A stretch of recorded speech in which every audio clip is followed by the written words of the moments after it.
Hola, sean bienvenidos a esta cápsula en la cual les hablaré sobre el algoritmo a priori. El algoritmo a priori es una técnica de minería de datos para encontrar un conjunto de ítems frecuentes en la base de datos de transacciones. Comienza fijando un umbral de soporte mínimo, se identifica un ítem individuales frecuentes y luego se combinan estos ítems en conjuntos más grandes, eliminando aquellos que no cumplen el umbral. Finalmente, genera reglas de asociación, indicando la probabilidad de que la presencia de ciertos ítems implique la presencia de otros. Esto es útil para el análisis de mercado y comportamiento de compras. Respecto al flujo de trabajo con el algoritmo a priori, lo primero que habría que considerar es recolectar y preparar los datos de transacciones. Es importante indicar que cada transacción debe contener un conjunto de ítems comprados. Luego se debe establecer el soporte mínimo y la confianza mínima, que es algo que hablaremos en unos minutos más. Luego se deben identificar los conjuntos de ítems individuales que cumplen con el criterio del soporte mínimo. Luego eliminar todos los conjuntos de ítems que no cumplen con el soporte mínimo. Y para cada conjunto de ítems frecuentes generar todas las reglas de asociación posibles que tienen un nivel de confianza superior al umbral definido. Y finalmente se evalúa la calidad de las reglas generadas utilizando métricas. Bien, respecto a este flujo, cuando nosotros realizamos o ejecutamos este algoritmo a priori, estos tres elementos, que es identificar los conjuntos, eliminar los conjuntos que no cumplen con el soporte mínimo y generar todas las reglas de asociación, lo hace de forma automática R. Luego, para entender las métricas, se indicó en el flujo el soporte mínimo y la confianza mínima. Bien, el soporte mínimo es una regla de asociación que indica qué tan frecuente aparecen las combinaciones de ítems en un conjunto de datos. El soporte mínimo es el umbral que define cuán a menudo debe aparecer un conjunto de ítems para ser considerado en el análisis.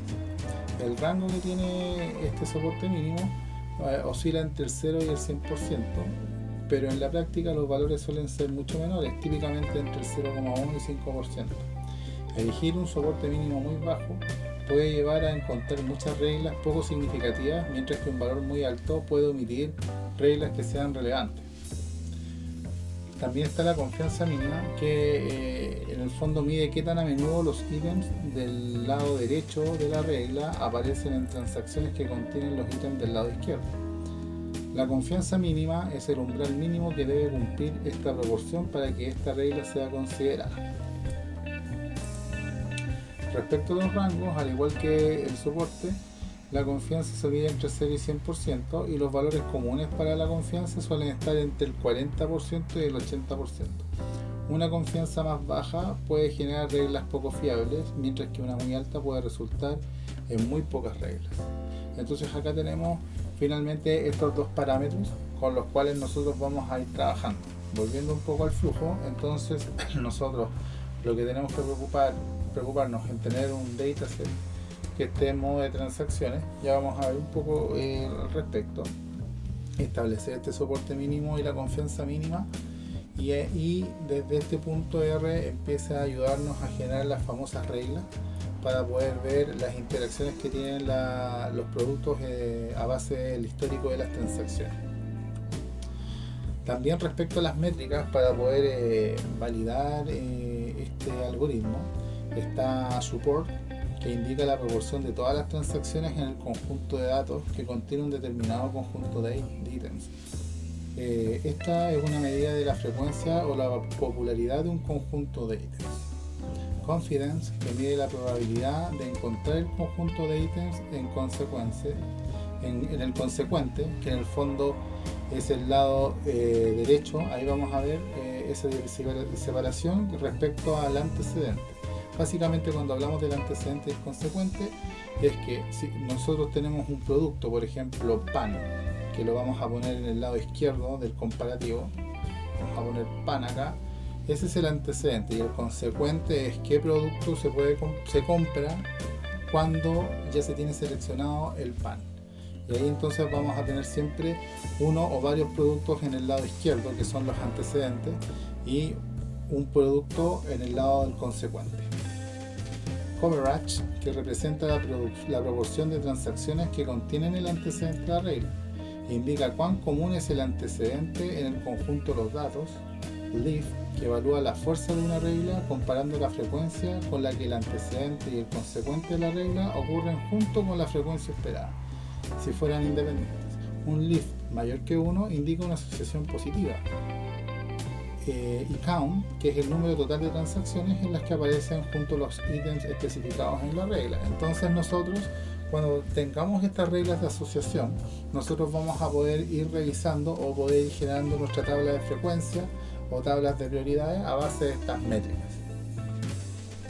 Bien, inicialmente se había hablado que teníamos que recolectar y básicamente tener datos de tipo de transacción, y eso en R se habla con un objeto en particular que no es un data frame, sino que se llama el objeto transacción o object transactions. Entonces este objeto transactions representa una colección de transacciones donde cada transacción es un conjunto de ítems. Cada objeto en este objeto representa una transacción única y cada columna representa un ítem diferente. No es un data frame tradicional. En lugar de esto, utiliza una matriz dispersa para almacenar eficientemente la información, lo que es particularmente útil para un conjunto de datos grandes con muchos ítems, donde la mayoría de las transacciones contienen solo un pequeño subconjunto de ítems. Y tiene sentido que tenga este tipo de particularidades el conjunto, debido a que como vamos a ver transacciones, y por ejemplo podríamos aplicarlo perfectamente en una empresa de retail, ferretería o cualquier empresa donde en realidad se realicen transacciones, claramente vamos a tener después de cierto tiempo un histórico, un gran volumen de datos. Entonces es necesario que el objeto que almacene todos estos movimientos o transacciones sea eficiente para este tipo de análisis, y por eso que se utiliza este tipo de objeto, es transaction. Los ítems de cada transacción se representan de manera binaria, como true si el ítem está presente en la transacción y false si está ausente, si no lo está. Básicamente también podríamos traducir lo que es una clasificación binaria. Y los objetos transaction pueden ser manipulados y analizados utilizando funciones específicas del paquete ARules, ¿ya? O ARules. Este paquete es necesario, un paquete o biblioteca, es necesario para poder generar las reglas de negocio, ¿ya? Es una biblioteca que tenemos que usar sí o sí para poder hacer esta transacción, este proceso. Entonces los objetos transaction pueden ser manipulados y analizados utilizando funciones específicas del paquete rules, como se indicó, y estos pueden ser creados a partir de diferentes estructuras de datos con R, como data frames, listas o incluso archivos externos. La función as se utiliza a menudo para convertir entre transacción y otros formatos de datos en R. Y bien, bueno, eso es como la introducción. Ahora acá tenemos un ejemplo del modelo a priori. Como se indicó previamente, vamos a necesitar sí o sí la librería ARules para poder realizar los procesos. Y aquí vamos a generar una lista de vectores, donde cada uno de estos vectores son una transacción. Por ejemplo, acá se está simulando un proceso o una venta de una panadería, o podría ser un supermercado, donde vemos, ejemplo, en la transacción 1 que se compró pan, mantequilla, queso, jamón. En la transacción 6 se compró cerveza, maní y papas fritas. En la transacción 9 bebidas, maní, papas fritas, queso, jamón y pan. Entonces acá tenemos distintos tipos de compra, ¿ya? Este es nuestro histórico, son 14 registros. Obviamente que mientras mayor sean nuestros registros, las reglas de asociación van a ir evolucionando en el tiempo. Pero en este ejemplo se hizo de esta forma para que se entienda cómo es la conversión de un tipo de datos, por ejemplo, de una lista de vectores al objeto transaction. Entonces acá generamos nuestra lista y luego simplemente acá vamos a llamar la variable de transacciones op, y vamos a utilizar la función as y vamos a aplicar las transacciones, que es la lista, y vamos a ocupar el método de transactions que nos da la biblioteca ARules. Ya es importante tener activada la biblioteca para poder hacer esta conversión. Y desde este punto ya nosotros estaríamos trabajando con un objeto transactions. Luego hay que aplicar, para poder aplicar el algoritmo a priori tenemos que indicar el soporte mínimo, en este caso va a ser soporte del 10% y una confianza mínima del 80%. Luego vamos a encontrar conjuntos de ítems frecuentes, donde aquí es cuando utilizamos la función a priori, ¿ya? Que vamos a dejarlo en la variable itemSet frecuentes. Y aquí vemos que a priori el primer dato que vamos a entregar son el objeto de transacciones, o sea nuestro conjunto o nuestra lista de transacciones en tipo transaction, y dentro de los parámetros entregamos como el soporte mínimo, y el target es un objeto que está en la biblioteca ARules, que es frequent item sets, ¿ya? Entonces es importante tener este objetivo para poder analizar o utilizar de forma correspondiente el método a priori. Luego nos va a entregar acá un resumen de todos los parámetros que se utilizaron. Como ustedes vieron acá, solamente indicamos el soporte mínimo y el target.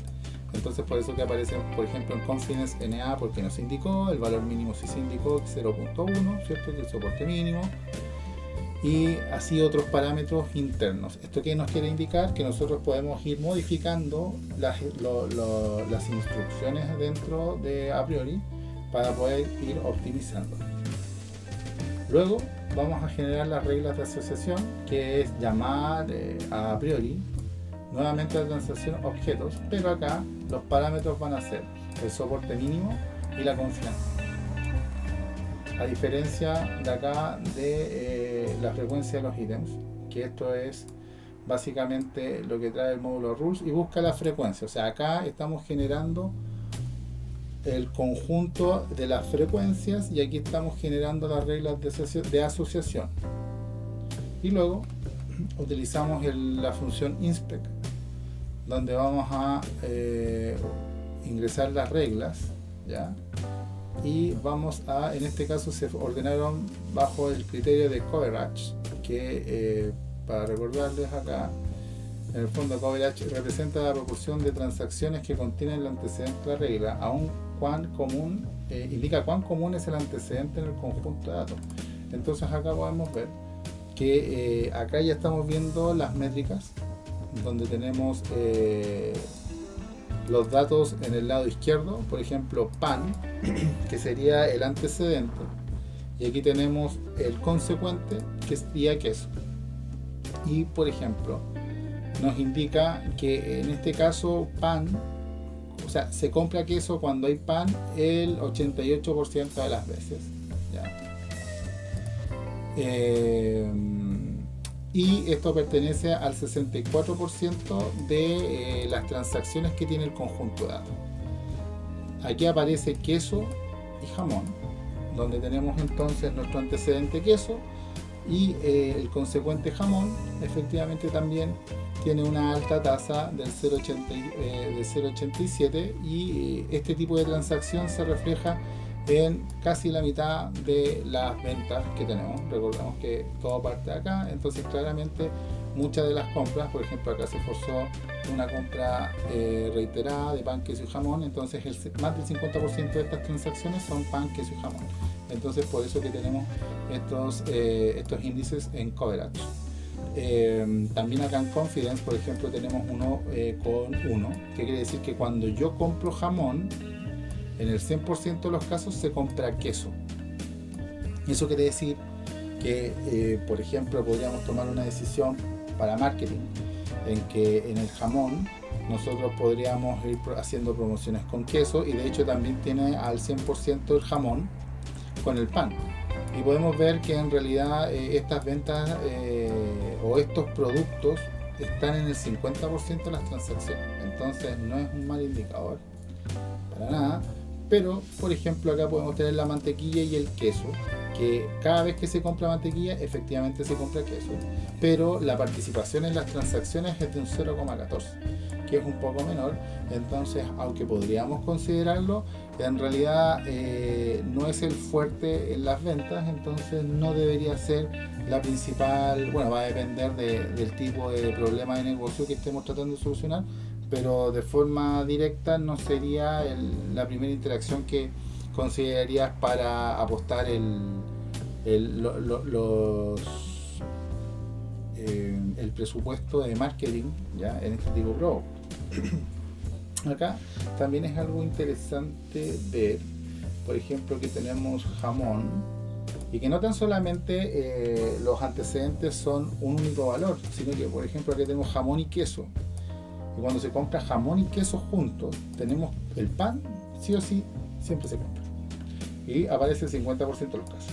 Entonces uno podría decir que a veces aparecen algunas instrucciones que son un poco redundantes, como por ejemplo pan, queso y queso, pan, pero hay que entender que son dos reglas de negocio totalmente distintas, ¿ya? Aunque obviamente se derivan de los mismos resultados. Por ejemplo, aquí podemos ver que el pan, cuando se compra pan, el queso se compra efectivamente en 88% de los casos. Y cuando yo compro queso, compro pan el 100% de los casos. Pero en el porcentaje de transacciones donde yo compro pan y queso es el 64%, pero cuando yo compro queso y pan es el 57%, que en este caso, como es un conjunto pequeño, la diferencia no es grande, pero hay que entender que no se duplica la regla, sino que son análisis separados de la información. ¿Bien?